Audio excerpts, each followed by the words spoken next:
Hi, and welcome to Bible History, Man. Now we need to talk about the Pharisees and the Sadducees, because by this point, those guys have formed. And one of the miracles you don't know that you were reading about in the New Testament is the miracle of the Pharisees and the Sadducees agreeing about anything.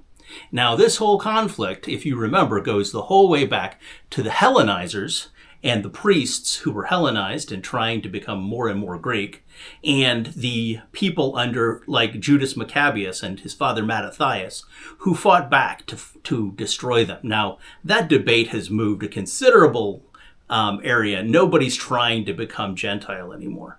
But the people who would like to accommodate the rulers and be more like them, although not lose their Jewish identity anymore, are going to be the Sadducees. They're going to be rich. They're going to tend to be the priests as time goes by. And they're going to not believe in the resurrection from the dead. They're going to feel that just the first 5 books of the Bible, or the Pentateuch, or the Torah, is going to be sufficient for them for Scripture. And they're not going to consider the rest of God's revelation in the Old Testament, the writings or the prophets, to be Scripture. Meanwhile, the Pharisees are going to have the same canon as our Old Testament.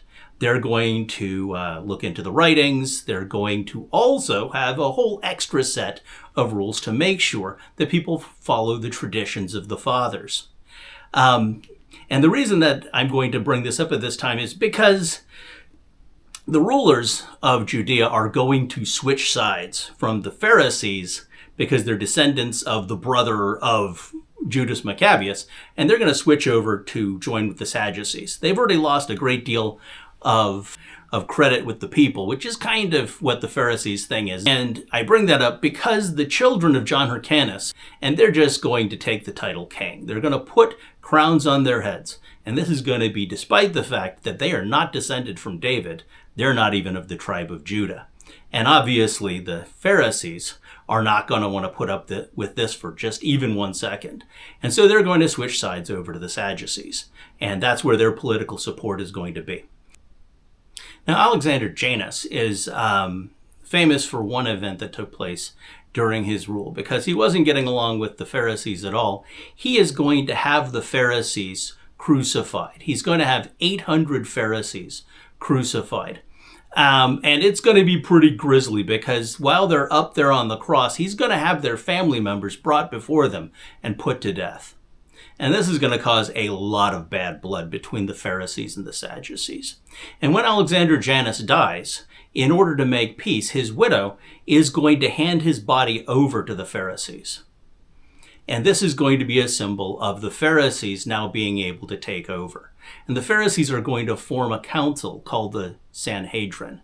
And the Sanhedrin is, at least for a little while, going to be running the country. They're going to have executive power, and they're also going to be the Supreme Court. And so it is at this time that the Sanhedrin is going to form, which is going to be the ruling body of Israel, which is going to condemn Jesus to death. This is when they're going to come in. It's going to be a Pharisee council.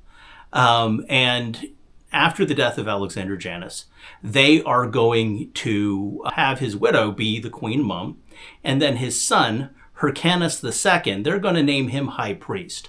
But he's going to be pretty powerless, at least politically speaking, because the Sanhedrin is going to rule. But this isn't going to sit well with one of his brothers, a guy named Aristobulus II.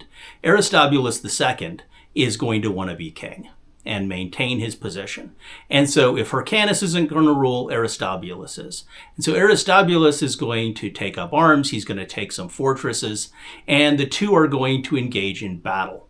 And it is at this point that in order to keep the peace, Rome is going to stick their toe in. Rome! Yes, they've been here the entire time.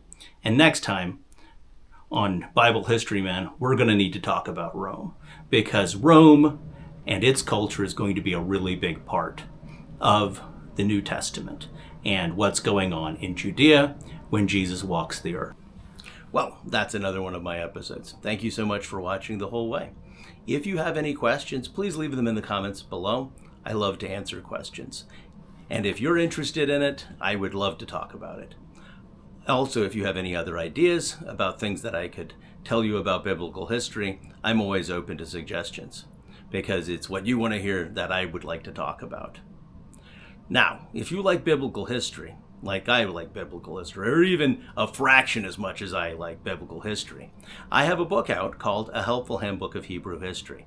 And it's available on WisePath Books or Amazon.com, and the links are in the comments below. Now, I would recommend that you would read a book instead of listening to videos all the time, because as an educator, I know it's much better for your brain, especially if you're not an adult yet. If you're still a youth, your brain is better if you read. So I would recommend that you read that book.